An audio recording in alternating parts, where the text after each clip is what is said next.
when we think about wealth as a society, we tend to think it's a good thing, it's a marker of success, of the health of society as a whole.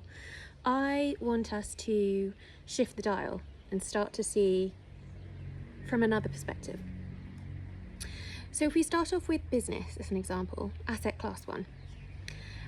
Business is probably the prime example of where wealth, especially monster wealth, is held. So the middle class hold, or used to hold, its wealth primarily in home ownership and a little parcel of land. The really rich derive it much more from ownership of businesses, large businesses.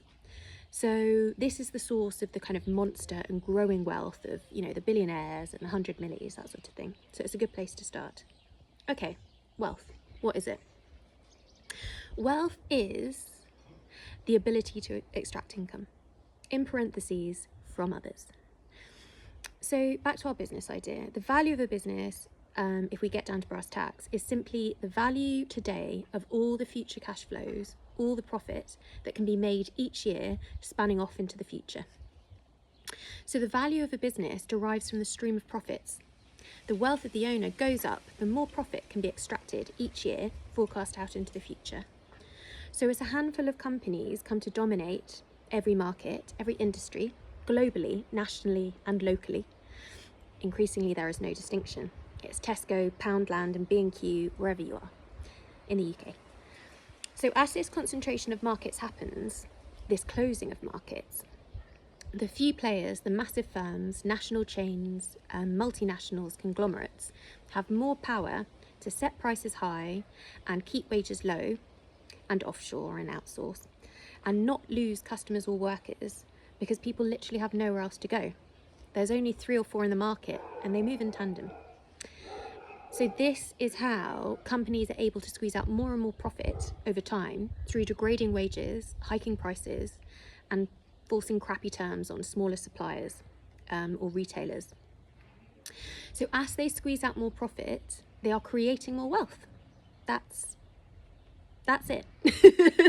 The value of the business increases as workers are squeezed.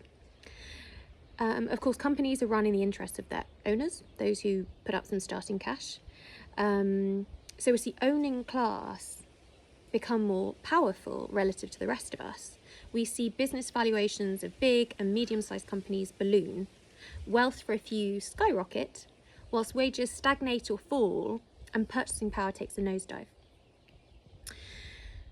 So now we can start to see that wealth and low incomes for the majority are twin threads in this double helix. The one creates the other. The more power a business has to depress wages and siphon profit, the higher its valuation, the more wealth is generated. So it's not, in fact, a mystery why some people are doing fantastically well, are fabulously rich, and it's spiralling, and most people are struggling. It gets worse and worse, squeezing tighter. The one is creating the other.